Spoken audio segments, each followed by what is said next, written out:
मुसलमान कहते हैं कि देखो मुसलमानों के खिलाफ ये बोलते हैं, लेकिन यहाँ तो बच्ची मुसलमान है। हम तो उस बच्ची का मजहब नहीं देख रहे, लेकिन मुस्लिम लड़की का आवाज उठाने पर भी मुसलमान साथ देने के लिए तैयार नहीं है, क्योंकि बदनाम मौलाना होगा तो फिर इस्लाम हो जाएगा।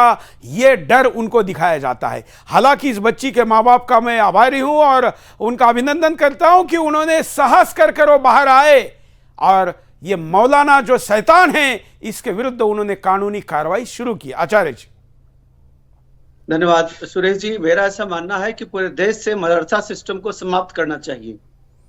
जिस प्रकार हेमंत बिश्व शर्मा जी ने असम में मदरसा सिस्टम को समाप्त कर दिया, आज जरूरत है पूरे देश से मदरसा सिस्टम को समाप्त करने का, क्योंकि मदरसा में मौलवी मौलाना जो है वह बच्चों के अंदर जहर घोलते हैं, जिहादी चीजें भरते हैं और जो बेटियां हैं उनके साथ दुष्कर्म पाप कर्म करते हैं। मेरा ऐसा मानना है कि जब बच्चे मदरसों से बाहर आकर के जब सरकारी स्कूल में पढ़ेंगे, विज्ञान पढ़ेंगे, जब भूगोल इतिहास पढ़ेंगे देश का, तो बच्चे पढ़ करके डॉक्टर इंजीनियर बनेंगे, डॉक्टर मास्टर बनेंगे, टीचर बनेंगे। इसके अलावा सेना में जाएंगे, देशभक्ति आएगा, राष्ट्रभक्ति उनके अंदर कुट कुट कर होगा। और जैसे वह मदरसे में पढ़ेंगे तो वह सिर्फ और सिर्फ केवल एक धर्म की तरफ रहेंगे और जिहादी बनेंगे। बिल्कुल बिल्कुल। और आसाम के मुख्यमंत्री ने कहा था कि भाई मौला हम पैसे देते हैं मदरसों को, उससे निकलता कौन है? बोले मुल्ला मौलाना निकलता है जो कि मजहबी तालीम देता है। तो फिर वो किसी मुल्ला मौलवी बनाने के लिए सरकार पैसे क्यों खर्च करे? लॉजिक तो बराबर था, लेकिन केवल बात पैसे के खर्चे की नहीं, घोर अपराध की है और घोर अपराध पर भी मजहब के नाम पर बचाया जाता है। अब इस मौलाना को बचाने वाला कौन होगा? मुसलमान ही होगा कोई। तो फिर इस छोटी 11 साल की मुस्लिम बच्ची का क्या अपराध है? आचार्य जी। देखिए, बेटियां बांटी हुई नहीं होती और वह देश की बेटी है। उसके साथ जिस तरह की घटना इस मौलाना ने किया है, इसको फांसी होना चाहिए और देश के मुस्लिम समुदाय को ऐसे मौलानाओं के खिलाफ होना चाहिए। और साथ ही साथ जिस प्रकार आप पर्दाफाश करते हैं, आपको भी सपोर्ट करना चाहिए मुस्लिम समुदाय को, क्योंकि आप जो है वह बुराई का पर्दाफाश करते हैं। आप किसी धर्म विशेष का विरोध नहीं करते।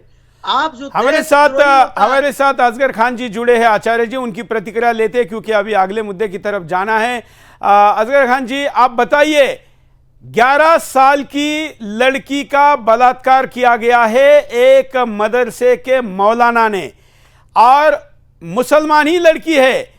अब उस मुस्लिम लड़की के परिवार के साथ खड़ा होने के बजाय लोग उस मौलाना के साथ खड़े हो रहे। असगर जी। देखिए सुरेश भाई, crime is crime, wrong is wrong and right is right. हम इस चीज को किसी भी धर्म से, समाज से नहीं जोड़ सकते।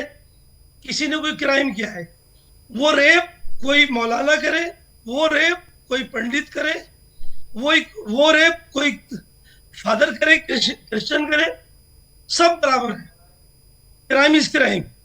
उसके लिए हमारे यहाँ कानून में एक सजा है और वो सजा उसे मिलनी चाहिए। और सजा के भी पैमाने हैं। सजा इस तरीके से है, जैसे मैं एक छोटी सी मिसाल दूं कि अगर हम एनडीपीएस की बात करें तो उसमें 10 साल से 20 साल की सजा है, जुर्माना 1 लाख से 2 लाख है।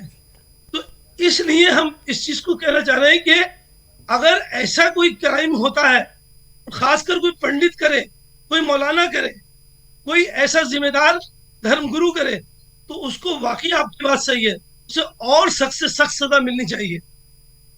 लेकिन वो उसको मजहब के नाम पर लोग बचा रहे हैं।